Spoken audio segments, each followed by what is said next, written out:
comment ça se passe pour vous avec vos objectifs business, vos objectifs financiers? Est-ce que c'est facile pour vous de vous fixer, de choisir vos objectifs? Ou au contraire, est-ce que vous avez plutôt tendance à vous retrouver perdu dans un brouhaha mental et émotionnel, rien que en pensant au fait d'avoir des objectifs financiers et au fait d'avoir des objectifs business? Créer du drama mental, émotionnel, inutile autour de nos objectifs, c'est ultra courant pour les entrepreneuses. Mais rassurez-vous, ce n'est pas nécessaire et ce n'est pas une fatalité. On peut faire les choses autrement et c'est ce que je vais vous révéler dans l'épisode d'aujourd'hui. Restez à l'écoute pour découvrir 7 secrets, 7 changements de mindset qui vont vous aider à éliminer tout le drama autour du choix de vos objectifs financiers, de vos objectifs business et qui peuvent vraiment vous aider à abandonner vos difficultés, vos luttes internes quand il s'agit de vos objectifs financiers et vous libérer de tout ce brouhaha mental pour atteindre les objectifs qui vous tiennent à cœur, pour atteindre les objectifs qui vous font vibrer. C'est ce qu'on va découvrir aujourd'hui dans l'épisode de Boostez-vous.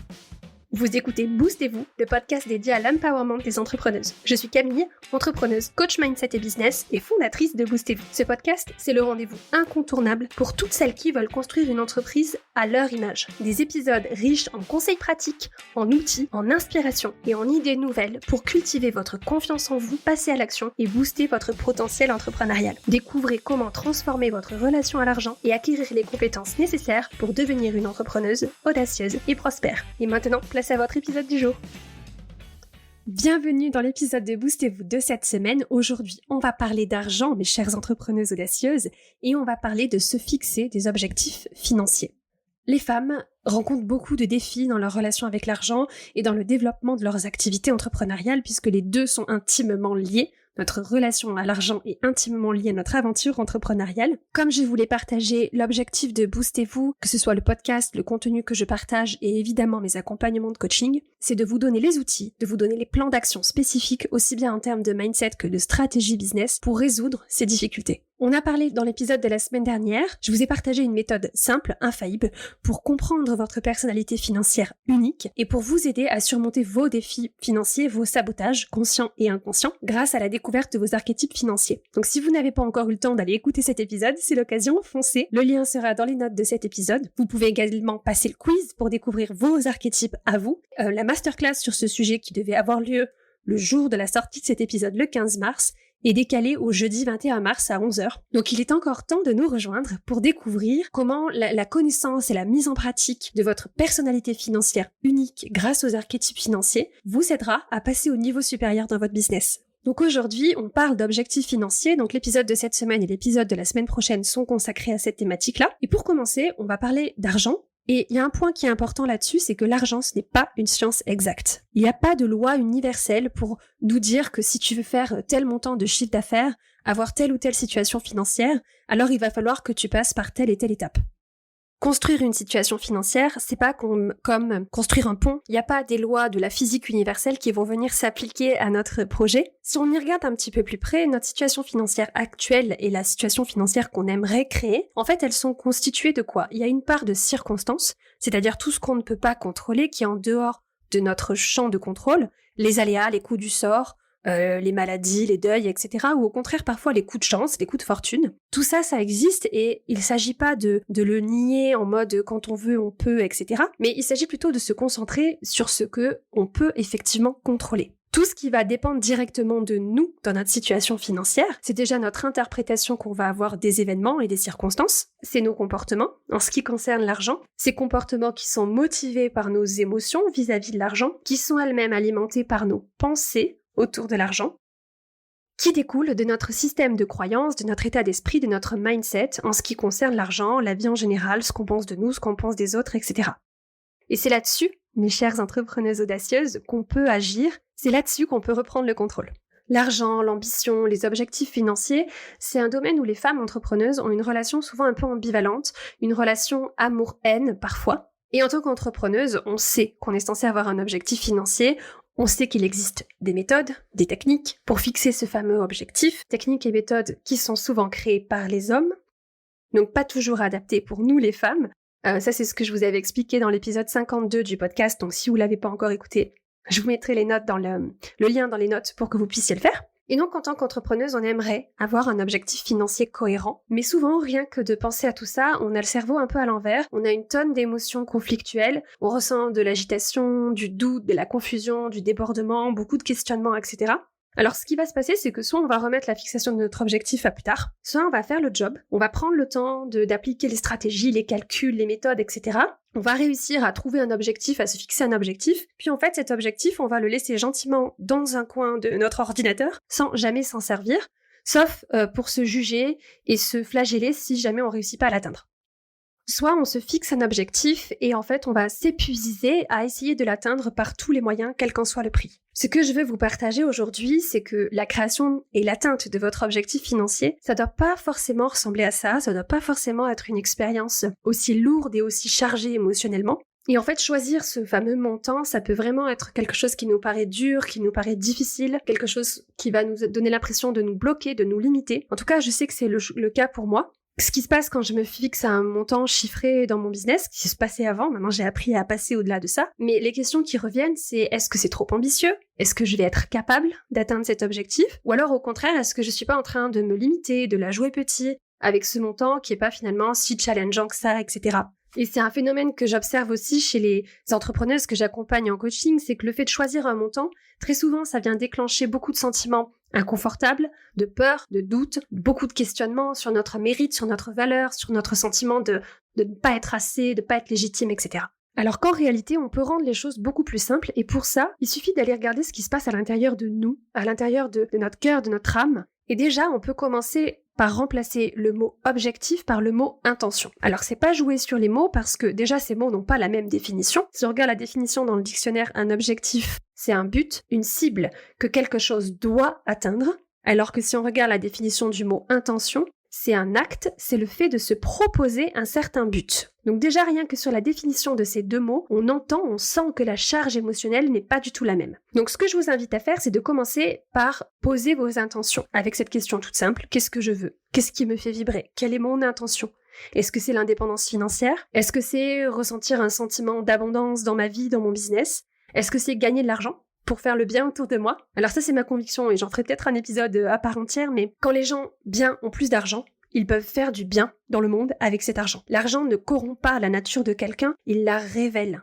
Mais bon, ce sera le sujet d'un autre épisode. Donc est-ce que votre intention c'est de vous sentir bien à propos de vous-même en tant que femme qui gagne de l'argent, en abondance? Est-ce que votre intention c'est d'abandonner vos sentiments de doute, de honte, de culpabilité par rapport à vos ambitions financières? Est-ce que votre intention c'est de sentir que c'est possible pour vous de créer une relation harmonieuse avec l'argent, de faire la paix avec l'argent, avec le fait de créer de la richesse, avec le fait d'avoir de l'argent, de l'investir et de le dépenser comme vous voulez? On pose notre intention et ça n'a pas besoin d'être plus compliqué que ça. C'est pour ça que j'ai décidé de faire cette série de podcasts en 2 parties, donc sur la création des objectifs financiers, pour d'abord, comme aujourd'hui, vous donner donc les 7 secrets qui peuvent vraiment vous aider à abandonner votre drama mental, à arrêter de vous prendre la tête sur vos objectifs. Et puis la semaine prochaine, dans le prochain épisode, je vous expliquerai comment, mon secret pour choisir facilement le montant de votre objectif financier. Donc aujourd'hui, on est là pour éliminer le drama autour du choix de votre objectif financier. Le problème quand on n'a pas un objectif ou une intention claire en tête, c'est qu'on va manquer de clarté. Quand on n'a pas de clarté sur notre objectif financier, on va être dans le flou, on va naviguer à vue, on va improviser et on va prendre des décisions qui découlent de cette énergie d'improvisation, de flou, d'incertitude. Et beaucoup des décisions prises avec cet état d'esprit d'hésitation et d'incertitude et d'improvisation sont des choix qui ne vont pas produire d'argent, qui ne vont pas créer de richesse pour vous. Ce sont des choix qui vont remplir vos journées, mais pas votre compte en banque. Ce sont des choix qui vont consommer votre temps, votre énergie et parfois votre argent à vous. Donc l'idée c'est de réussir à créer ce sentiment de clarté. Parce que quand on a cette clarté, on va faire des choix, on va prendre des décisions, on va prioriser certaines actions qui vont activement produire des revenus, qui vont activement créer de l'argent pour notre business cette année et pour les années à venir. Donc c'est parti, on va plonger dans les 7 secrets, les 7 changements de mindset simples que vous pouvez utiliser pour arrêter de vous prendre la tête avec vos objectifs financiers. Le secret numéro 1, c'est de laisser le passé dans le passé. La phrase « je ne l'ai jamais fait avant, alors je sais pas si je peux le faire », c'est normal, c'est compréhensible, c'est parce qu'on a un cerveau humain, mais la vérité c'est que cette phrase n'a aucun sens. Le passé n'a aucune incidence sur ce que vous pouvez faire dans le présent et dans le futur. Le passé, c'est pas une prédiction de ce qui est possible pour vous. Donc ne projetez pas votre passé, ni dans le présent, ni dans votre futur. Votre passé, c'est votre passé, laissez-le là où il est. Je suis entrepreneuse depuis 5 ans, je coach les femmes entrepreneuses, alors que j'aurais pu me dire à tout moment, je l'ai jamais fait avant, et m'arrêter à cette réflexion. Notre vie, c'est une succession de choses qu'on n'avait jamais faites avant, depuis notre naissance jusqu'au jour de notre mort. Donc je vous encourage vraiment à toujours aller vers les choses que vous n'avez jamais faites avant. Parce que c'est là que se trouve la croissance et c'est là où se trouve tout le sel de la vie. Alors remplacez cette phrase, cette pensée du je l'ai jamais fait par je veux le faire, j'en ai envie, alors en avant.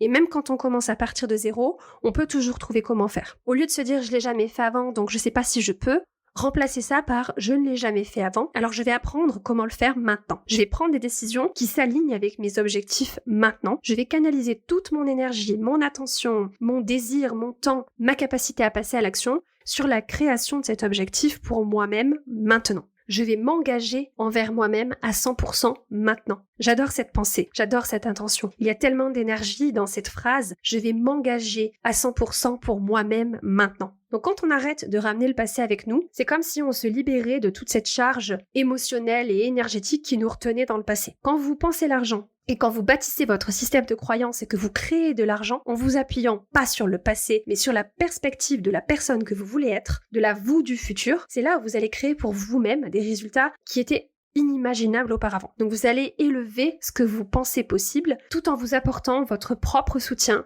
sans jamais laisser le passé vous limiter ou vous définir. C'était le secret numéro 1. Secret numéro 2, élevez votre champ des possibles. Prenez quelques secondes là maintenant pour imaginer le montant que vous voulez gagner. Votre montant idéal dans votre entreprise, dans votre vie. Je vais vous dire une vérité toute simple. C'est possible. Ce montant est possible. Possible, c'est le mot que j'ai choisi pour cette année. Je l'utilise très souvent quand j'ai des pensées de limitation, des pensées de « c'est pas possible ». Je me pose cette question, et si c'était possible ? Qu'est-ce que je ferais ? Qu'est-ce que je penserais ? Vous pouvez gagner autant d'argent que vous le souhaitez. Alors c'est sûr, on va devoir faire le travail. On va devoir passer à l'action, on va devoir mouiller la chemise, on va devoir ressentir tout l'inconfort émotionnel qui vont avec. Peut-être qu'on a des compétences à développer, des challenges à relever, des obstacles à surmonter, etc. Ça, ok, c'est certain. On va pas atteindre un objectif financier en restant les fesses d'un canapé devant Netflix. On est d'accord. Mais on n'a pas besoin d'attendre. On doit décider, on doit s'engager pour nous-mêmes, mais on n'a pas besoin de demander la permission à qui que ce soit. D'ailleurs, si vous pensiez avoir besoin d'une permission pour vous autoriser à rêver grand, pour vous autoriser à explorer votre ambition, eh bien je vous la donne. Permission accordée. Voilà, c'est cadeau. Donc c'est à vous de rêver grand, c'est à vous de cultiver votre champ des possibles et c'est à vous de vous donner la permission de vous fixer des objectifs et d'essayer de les atteindre. Secret numéro 3, la vie des autres, c'est la vie des autres. En 2 mots. Donc une chose qu'on ne doit surtout pas faire quand on parle d'objectifs financiers, c'est de demander aux autres. Ne demandez pas à vos amis leur avis sur votre objectif financier, même pas à vos business friends. Ne demandez pas à votre famille, ne demandez pas à votre conjoint, ne demandez pas aux personnes qui ne gagnent pas ce que vous voudriez gagner, ne leur demandez pas ce qui est possible pour vous, et ne demandez pas non plus aux personnes qui gagnent ce que vous voulez gagner. Parce que leurs réponses, elles viendront uniquement de leur propre cadre de référence, c'est-à-dire de ce qu'ils pensent d'eux-mêmes, de ce que eux pensent être capables de gagner, de ce qu'ils pensent être autorisés à gagner, de ce qu'ils pensent être normal, attendu, acceptable, etc. De ce qu'ils pensent de vous, de ce qu'ils pensent que vous êtes capable de gagner, de ce qui est possible pour vous de gagner, et ce qu'ils pensent de l'argent en général, de la réussite en général, etc. Donc demander son avis à quelqu'un quand il s'agit de notre objectif financier, c'est abdiquer notre pouvoir. C'est ouvrir notre propre cerveau à leurs pensées, leurs émotions, leurs croyances, leurs limitations. Donc on doit s'élever au-dessus de tout ça, même si c'est pas facile. On doit faire ce travail de s'empouvoirer, s'empuissancer nous-mêmes. Notre objectif financier, c'est une affaire entre nous et nous. C'est notre responsabilité à nous, et à nous seulement, de choisir un objectif financier qui représente ce qu'on veut pour nous-mêmes, pour nos business et pour nos vies. Secret numéro 4, c'est de vous connecter avec votre montant. Si vous avez un montant en tête en ce qui concerne votre objectif financier, demandez-vous quelle est ma relation avec ce montant ? Quelles sont mes pensées ? Quelles sont ces émotions ? Pourquoi je choisis ce montant-là ? Souvent, on a des montants en tête qui ne sont pas les nôtres. On veut faire un business à 6 ou 7 chiffres parce que c'est ce qu'on voit sur les réseaux sociaux et on pense que c'est la norme, que c'est le critère de succès pour notre business. Ou alors on se dit que si on arrive à avoir un revenu équivalent à notre ancien salaire, ce sera déjà pas mal. Alors que la vraie question, c'est quel est le montant qui me fait vibrer ? Est-ce que le montant que j'ai en tête, il m'excite et il me challenge un petit peu aussi ? Donc cette notion de challenge, elle vient du fait qu'en fait on a tous une zone de confort financière, des montants auxquels notre cerveau est habitué. D'ailleurs, je ferai un épisode de sujet si ça vous intéresse, mais pour la faire courte aujourd'hui, en fait, on a une zone de confort financière. Imaginez un espèce de cercle dans lequel notre cerveau est confortable en ce qui concerne l'argent. Il y a un cercle un petit peu plus large par rapport à ce cercle-là, qui est notre zone de challenge. C'est challengeant, mais notre cerveau, il arrive à conceptualiser ce qui se passe dans cette zone. C'est des montants qu'on arrive à imaginer, à conceptualiser. Au-delà de la zone de challenge, on a notre zone de panique. C'est des montants que notre cerveau n'arrive pas à conceptualiser, qui lui sont étrangers. On est en territoire inconnu, donc pour notre cerveau, c'est considéré comme hostile et dangereux. L'idée, c'est que notre montant, notre objectif financier, soit dans notre zone de challenge et pas dans notre zone de panique. Il faut qu'on ait une connexion émotionnelle avec lui, il faut qu'on soit capable de le concevoir, de le conceptualiser. Par exemple, une de mes clientes qui débutait son aventure entrepreneuriale m'a dit que son montant c'était 1 million d'euros. Alors, quand elle me dit ça, je sais qu'on va avoir besoin de creuser un petit peu. Est-ce que c'est un montant qui a du sens pour elle? Est-ce qu'elle arrive à le concevoir, à le conceptualiser? Ou est-ce que c'est un montant tiré du chapeau parce que c'est ce qu'elle pense être normal, être un business à succès? Pourquoi ce montant? Qu'est-ce que ça lui évoque? Comment elle se sent avec ce montant? Quel sens elle donne à ce montant? Vraiment, j'insiste, votre montant, c'est une affaire entre vous et votre business, entre vous et le style de vie que vous avez envie d'avoir. La clé ici, c'est le désir. C'est se connecter à un montant qui nous fait vibrer et qui nous challenge quand même un petit peu. C'était le secret numéro 4. Secret numéro 5, devenez indisponible pour ce que vous ne voulez pas. C'est une citation de Jen Sincero qui dit « Deviens indisponible pour ta vie actuelle ». Donc comment on fait ça? En fait, c'est quand des pensées vont survenir dans notre tête, on a le pouvoir de se concentrer sur ce qu'on veut penser à la place. Oui, il y a des choses qui vont se produire. Oui, on peut avoir des clients qui disent oui, puis après qui se rétractent. On peut avoir des lancements qui foirent. On peut avoir des groupes qu'on va avoir du mal à remplir. On peut avoir des mois qui sont pas top.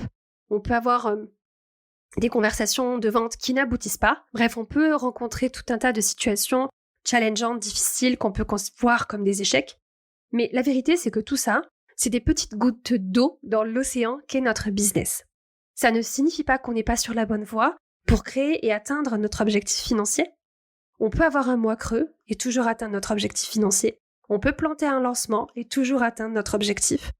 On peut perdre des abonnés sur les réseaux sociaux ou avoir une baisse de notre nombre de vues et toujours atteindre notre objectif financier. On n'a pas besoin d'utiliser ces expériences contre nous en venant créer des sentiments d'insuffisance, de je suis pas assez, je mérite pas, je suis pas légitime, etc., etc. Donc arrêtez de vous polluer avec ces questions-là tous les jours. Arrêtez de vous concentrer sur ce qui ne va pas ou sur ce qui ne fonctionne pas. Prenez la décision de ne pas être disponible pour toutes ces pensées-là parce que ça vous prend du temps, ça vous prend de l'énergie, ça vous prend de la bande passante, de l'espace mental et ça génère des émotions qui n'ont rien à voir avec votre objectif financier. La clé, ça va être de changer vos pensées intentionnellement à ce moment-là. On ne peut pas contrôler nos pensées. On a 60 000 pensées par jour environ, et on aura toujours des pensées automatiques un peu pourries qui vont nous traverser la tête. C'est normal, ça veut juste dire qu'on a un cerveau humain, donc en soi c'est plutôt une bonne nouvelle. Par contre, on peut travailler là-dessus. On peut muscler notre mindset, et pour ça il y a 2 étapes. La première chose, ça va être d'identifier les pensées de sabotage pour ce qu'elles sont, du sabotage. Des automatismes de pensée, des mensonges de notre cerveau pour nous maintenir en sécurité, c'est-à-dire en terrain connu. La deuxième étape, ça va être de changer nos pensées, de choisir intentionnellement ce qu'on veut penser à la place. Donc j'ai une petite liste pour vous, je vous la propose tout de suite. On peut penser « je suis capable maintenant, c'est possible pour moi maintenant. Je suis tout à fait capable d'avoir un client à plusieurs milliers d'euros. Je suis tout à fait capable d'avoir des mois à tel montant. » Ou quel que soit le montant pour vous, peu importe, mais un montant qui vous parle, un montant qui vous fait vibrer. Je peux permettre que ce soit facile maintenant. Je peux permettre que cela se produise rapidement maintenant. Je suis ouverte, je suis disposée à apprendre et à grandir. Rien ne m'arrête. C'est ça le travail de mindset. C'est travailler notre capacité à orienter nos pensées vers ce qui nous est utile pour atteindre nos objectifs. Alors ça paraît simple dit comme ça, mais je sais d'expérience que c'est pas si simple que ça. Parce que nos pensées de sabotage, elles sont parfois bien sournoises, bien difficiles à identifier. Vous vous souvenez, c'est l'identification de la pensée de sabotage, c'est l'étape 1 du processus. Et c'est là où la magie du coaching opère. Moi, mon travail de coach, c'est d'identifier ces pensées de sabotage chez mes clientes et de les révéler à mes clientes, quand elles ne sont pas en mesure de le faire elles-mêmes. Par exemple, une pensée que j'entends très souvent, c'est « ça ne marche pas » ou « Ah, j'ai peur que ça ne marche pas ». Et quand j'entends cette pensée-là, c'est red flag direct. Je sais que c'est une pensée de sabotage et je sais que c'est une pensée pour laquelle on doit décider de ne pas être disponible. Parce qu'en soi, ça ne veut rien dire, ça ne marche pas. C'est quoi le ça et ça veut dire quoi marcher?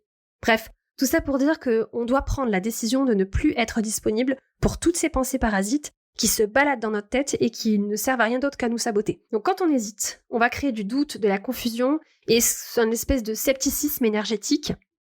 Pour remplacer cette hésitation et ce doute, cette insécurité, je vous invite à vous entraîner à devenir votre vous du futur. Vous devez apprendre à incarner cette vous du futur qui gagne de l'argent, celle qui a atteint votre objectif. Parce qu'elle a les réponses, elle a la sagesse, elle a la confiance en elle, elle a l'expérience.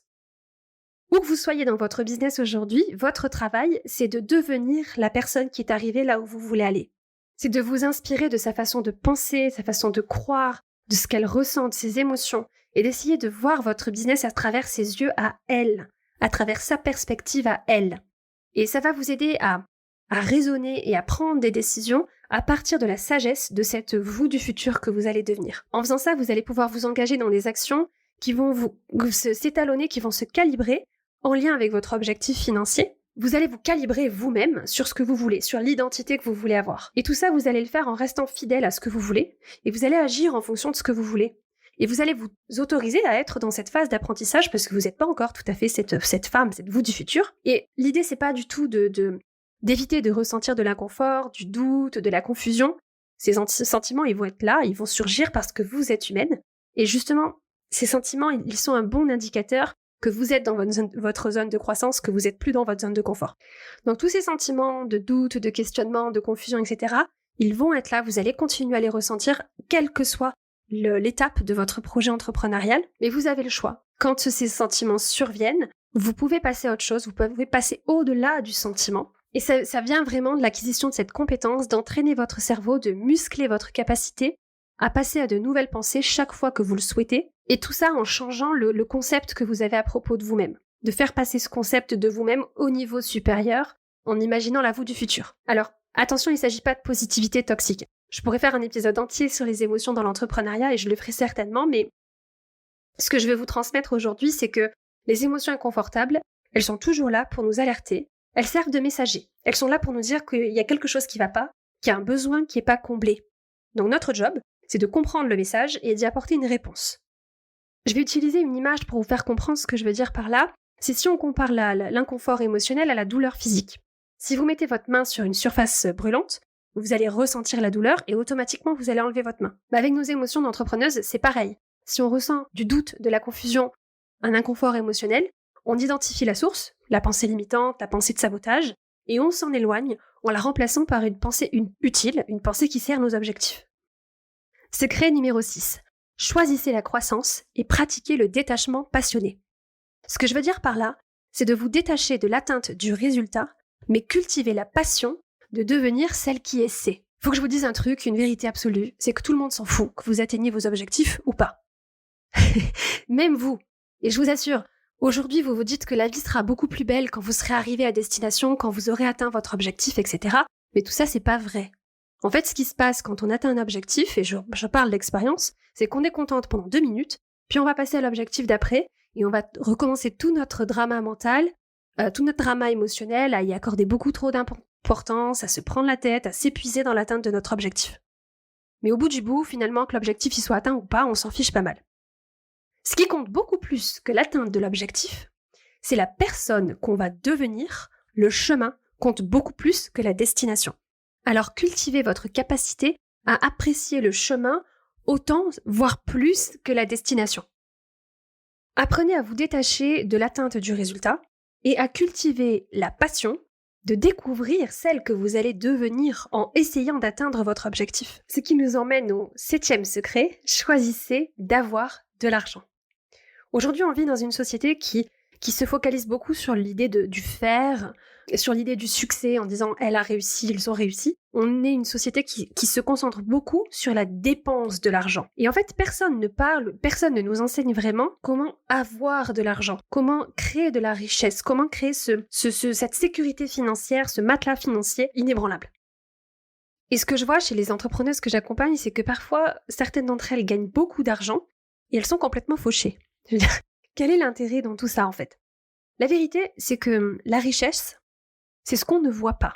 La richesse, c'est les vêtements qu'on n'a pas achetés, les bijoux qu'on n'a pas achetés, les sacs à main, les chaussures qu'on n'a pas achetés. La richesse, c'est les voitures, les maisons qu'on n'a pas achetées. La richesse, c'est l'argent qui n'a pas encore été transformé, qui n'a pas été converti en bien visible, en bien matériel. Et généralement, on ne considère pas la richesse comme ça parce qu'on a du mal à contextualiser, à conceptualiser ce qu'on ne voit pas. Pour vous donner un exemple, la chanteuse Rihanna a failli faire faillite parce qu'elle avait dépensé trop d'argent et elle a poursuivi en justice son conseiller financier qui a répondu « Est-ce que c'était vraiment nécessaire de lui dire que si on dépense de l'argent pour des choses, on se retrouve avec des choses et pas avec de l'argent ?» Alors oui, ça prête à sourire, mais la réalité c'est que oui, la réponse c'est que oui, la plupart des gens, la plupart d'entre nous, on a besoin d'entendre ça, on a besoin qu'on nous dise ça. Et donc quand quelqu'un dit qu'il veut être millionnaire, en fait ce qu'il veut dire, c'est qu'il aimerait dépenser 1 million d'euros. Dépenser 1 million d'euros, c'est en fait l'exact opposé d'être millionnaire. La mission que je me suis donnée avec Boostez-vous, ce vers quoi je me sens appelée du plus profond de mon cœur, c'est de contribuer à la création d'un monde où les femmes ont de l'argent, où vous avez de l'argent. Parce que l'argent brise toutes les règles, toutes les injonctions que la société impose aux femmes. Avoir de l'argent, c'est avoir de la liberté, c'est avoir le choix, c'est avoir du pouvoir. Les femmes ayant de l'argent, elles vont donner du pouvoir aux autres femmes. C'est une sorte d'effet papillon qui est magnifique. Alors j'apporte ma contribution en vous parlant d'argent, en vous aidant à gagner de l'argent, à vous aidant à entrer dans votre puissance, dans votre pouvoir avec l'argent, et à avoir de l'argent. Parce que c'est la chose la plus rebelle que vous puissiez faire en tant que femme. Et c'est pas pour rien que mon archétype financier principal, c'est l'archétype de la maverick, de la rebelle, de celle qui brise les règles. Alors oui, j'ai tendance à m'emporter un petit peu sur ce sujet. D'ailleurs, le quiz pour identifier et connaître vos archétypes financiers est disponible gratuitement sur mon site internet camillegaudin.fr/archétype-quiz. Le lien sera dans les notes de cet épisode de podcast. Bref, tout ça pour dire que avoir de l'argent, c'est un acte que je trouve profondément féministe. Et donc sur ce sujet, pour terminer l'épisode d'aujourd'hui, je voudrais vous proposer un exercice de coaching qui est un de mes préférés. C'est un exercice vraiment tout simple en fait. Et il va vous amener à commencer à changer votre perception de vous-même en tant que femme, en tant qu'entrepreneuse qui a de l'argent en abondance. En changeant votre façon de penser, en changeant votre façon de vous percevoir pour commencer à devenir, à incarner cette femme puissante, cette femme sûre d'elle, en étant cette femme qui va pas s'agiter dans tous les sens, qui va pas s'inquiéter à propos de l'argent. L'idée, c'est qu'en changeant notre façon de nous percevoir, en commençant à incarner cette femme qui accepte pleinement qui elle est, cette femme qui a de l'argent et qui devient de plus en plus à l'aise avec cette identité chaque jour. Donc voilà l'exercice que je voulais vous proposer. Prenez de quoi écrire, que ce soit votre téléphone, un bout de papier, votre journal, ce que vous voulez. Donc c'est parti.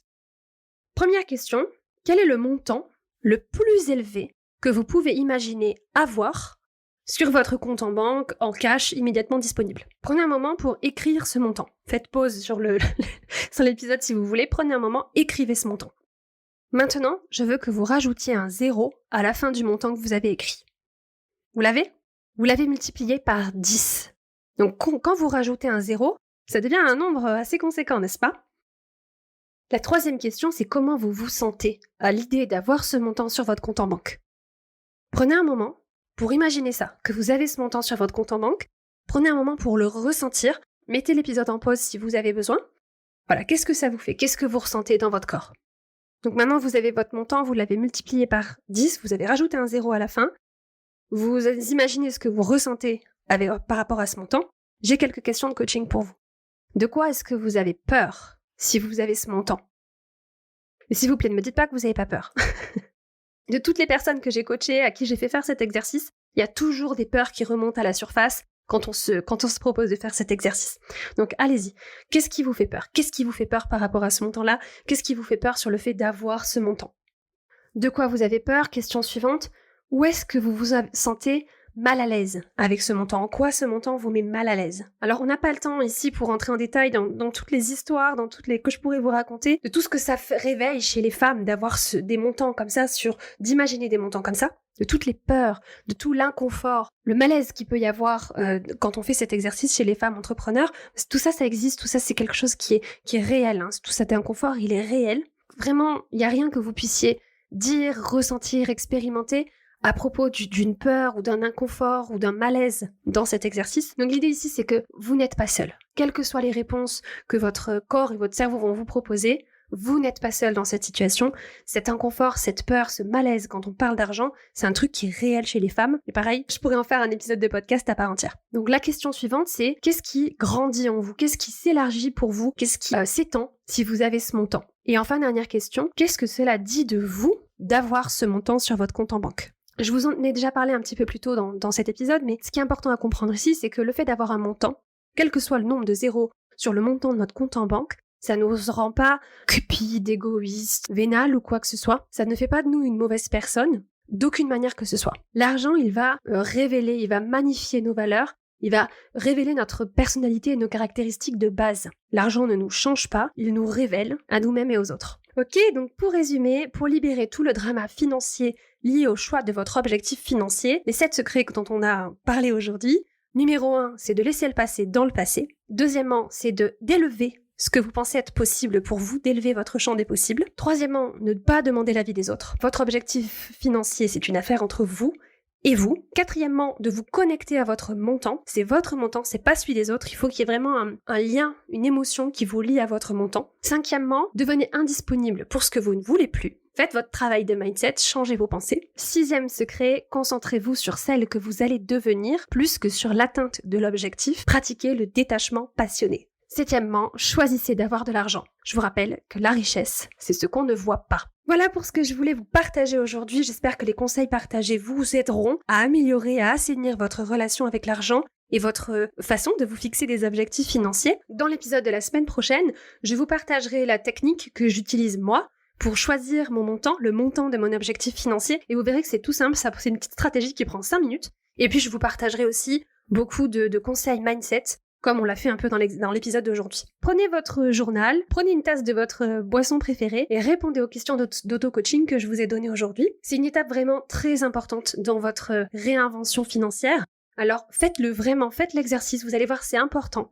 Ça a du sens, ça compte, ça va vraiment changer la donne pour vous. Votre révolution intérieure en ce qui concerne l'argent, c'est votre étape numéro 1 pour développer le business dont vous rêvez et pour développer la situation financière dont vous rêvez. Donc pour aller plus loin, vous pouvez passer le quiz pour identifier vos archétypes financiers, la masterclass sur les archétypes financiers, apprendre à les utiliser dans votre entreprise et dans votre réinvention financière, ce sera le 21 mars. Et si vous avez aimé ce que vous avez entendu dans cet épisode, vous allez adorer mon approche du coaching. C'est une approche qui est basée sur le mindset et sur la stratégie business. Et l'objectif, c'est de vous aider à vous développer, vous, en tant qu'individu, en tant que femme, et de vous aider à atteindre vos objectifs au plus haut niveau. Donc je vous invite à réserver une session stratégie avec moi, on discute ensemble, et on voit si un de mes programmes de coaching vous convient, si c'est la bonne décision pour vous et pour votre business. Vous retrouverez tous les liens dont on a parlé dans les notes de cet épisode de podcast. Merci pour votre temps, pour votre attention avec moi aujourd'hui. On se retrouve la semaine prochaine pour un nouvel épisode. D'ici là, prenez bien soin de vous.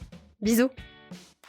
Merci d'avoir écouté l'épisode de Boostez-vous de cette semaine. Si vous avez aimé ce podcast, assurez-vous de vous abonner sur votre plateforme d'écoute préférée pour ne jamais manquer un épisode. J'apprécierais énormément si vous pouviez aussi laisser un avis 5 étoiles sur Apple Podcast ou sur Spotify. Vos avis sont précieux pour aider les femmes entrepreneuses comme vous à découvrir tous les conseils et les idées que je partage ici pour aider les entrepreneuses audacieuses à s'épanouir dans un business prospère. Si cet épisode vous a plu, n'hésitez pas à le partager à vos business friends ou sur Instagram où vous pouvez me taguer. Mon compte c'est boost.et.vous. C'est toujours un immense plaisir de voir vos partages et de pouvoir échanger avec vous. Merci à vous pour votre écoute, votre soutien et merci de faire partie du mouvement de l'empowerment féminin. À la semaine prochaine. Bisous.